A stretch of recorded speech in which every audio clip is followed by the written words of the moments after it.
Ladies and gentlemen, welcome back to another video. Today, I want to cover demand gen campaigns. They are incredibly effective. We are beginning to test them more and more in our accounts, and they are a fantastic tool for you to use to get more sales for your brand or get better results for your clients. So in today's video, I'm going to break down exactly what they are and then jump into a Google Ads account and show you some of the results that we've been getting from a brand new campaign. My name is George, by the way. I run a paid search agency for e-commerce brands called ClickSpring Advertising, and last year we spent over $10 million on Google Ads and brought back $50 million in sales for our clients. Now, for those of you who are interested in having us launch some demand gen campaigns and manage and scale your Google and YouTube ads, there'll be a quick link in the description to book a one-on-one call directly with me.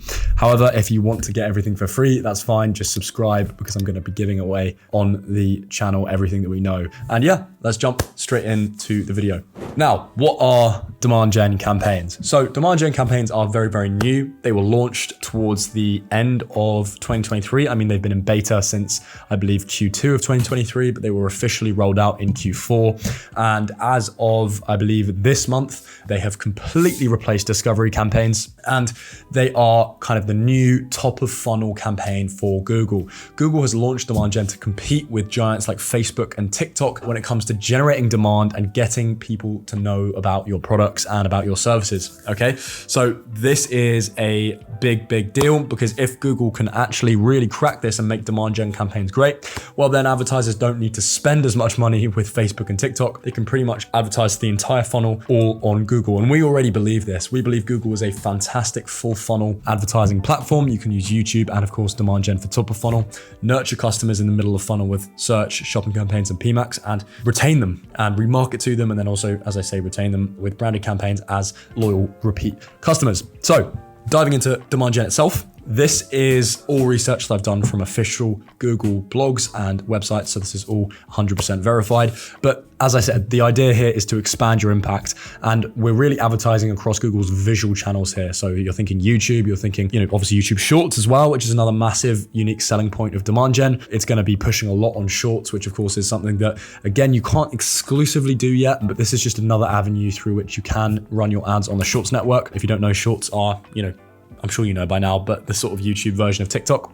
Discovery, okay. Google has this Discover network platform where you can, read news, look at new things. It gives you loads of kind of AI-powered suggestions. It's really cool. And obviously a lot of top of funnel ads are run on there. You can see Google kind of moving away from display. I was surprised when this launched to see display wasn't in here, but the display network is, it's kind of getting old now. The traffic quality is very low. So there's a big focus on high traffic quality channels here. And finally, Gmail as well, which is actually very good for remarketing. So you can see here, we will be able to reach over 3 billion users and over 50 billion daily views on the YouTube Shorts network, which again is just untapped potential in my opinion. Barely any advertisers are leveraging this to its fullest potential. So I highly recommend you either launch some exclusive YouTube Shorts campaigns or start with demand gen. Cool. So here is obviously what that looks like. We've got YouTube Shorts here. Again, so effective because we're leveraging product feeds here. Okay. So super useful. We've got YouTube in-stream as well. So kind of like YouTube shopping in a way, very visual, super high CTR and conversion rate. In feed here as well. And then discovery, which you can see here. Again, such a nice visual place to put your ads. And finally, Gmail as well. Now next, apart from the placements, we're now going to move on to what the ad experience is like, okay? So we've got a few things here. We've got, first of all, lookalike audiences. So you'll remember that lookalike segments were actually sunset earlier in 2023, but they've returned in demand gen as a part of the audience creation process. You can also run creative A/B experiments, which we'll touch on in a second. There's a new kind of campaign setup flow, which is really awesome. It's not really like the kind of setting up a search or shopping campaign. It looks completely new, and you get really nice creative previews. So you can see exactly how your ads are going to look. And there'll also obviously be product feeds, as I mentioned, which are these things here. So you can literally see and click on the exact product that you want to access. Now here is the campaign setup flow. You get some awesome creative previews and you can flick between each one there. You can see that you're building ad groups, very similar to kind of asset groups in PMAX, and you'll be able to create ads. And by the way, each ad is sort of like a combination of images, videos, and ad copy as well. You can also see the audience segments here, okay? So you can actually choose what level of reach you want your lookalike segment to have. So you can stay narrow if you want to be conservative, or you can go broad if you want to reach as many new people as possible, okay? So very, very interesting. We don't know which is best yet. Again, we're still really experimenting with this, which is why I won't give any kind of hard and fast advice in this video. But in the next month, we will release a full demand gen guide, so please stay tuned for that. Finally, let's touch on the fact that these campaigns are fully AI powered, and they've got a huge emphasis on different measurements of success, okay? So first things first, let's talk about the bidding. You can use maximize conversions, maximize conversion value, maximize clicks. You've got a nice sort of variation of choice here. Max clicks being very effective, of course, for volume, okay, traffic volume, and of course the other two for more profitable campaigns. And then we've got the other measurements of impact. We've got search lift, which measures the amount of search volume and new traffic that the campaign is generating. Brand lift, which is to do with how the campaign is affecting searches regarding your brand. And conversion lift, which is of course measuring direct increases in your conversions, okay? And then finally, we've obviously got mandatory data-driven attributions. You can't use first click, you can't use last click.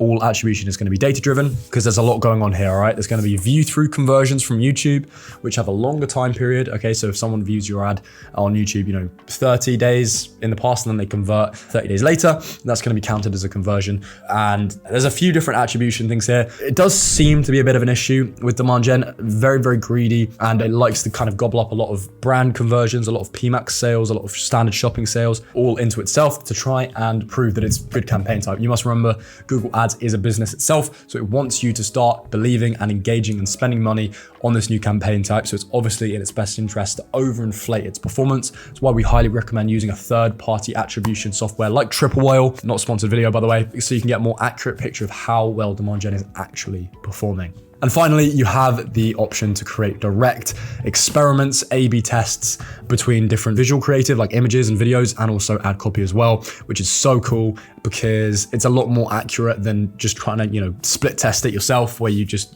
duplicate an ad group or something like that. This is actually going to give you a 50-50 exact result when it comes to testing creative.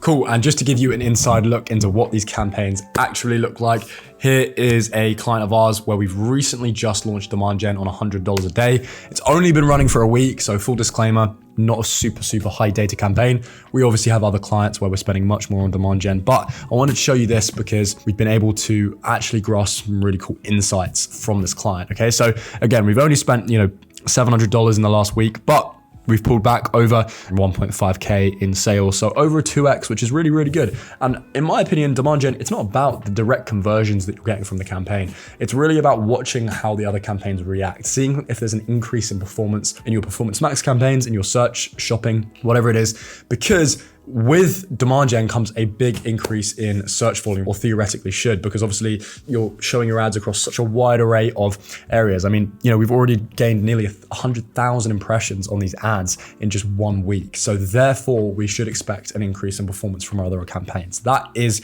in my opinion, where demand gen is super useful. And so just to show you inside a demand gen campaign, I've just quickly drafted one up here. So what you can do is you can choose to either add images or videos or both. So what we like to do is have one ad with obviously exclusively images and one ad with exclusively videos. So we can kind of test, the difference of what's performing, images or videos. And yeah, just walking you through kind of what this looks like is exactly, as you can see here. And yeah, you actually get very, very good insights into what's performing well versus, images, which images are performing well compared to their counterparts, videos as well.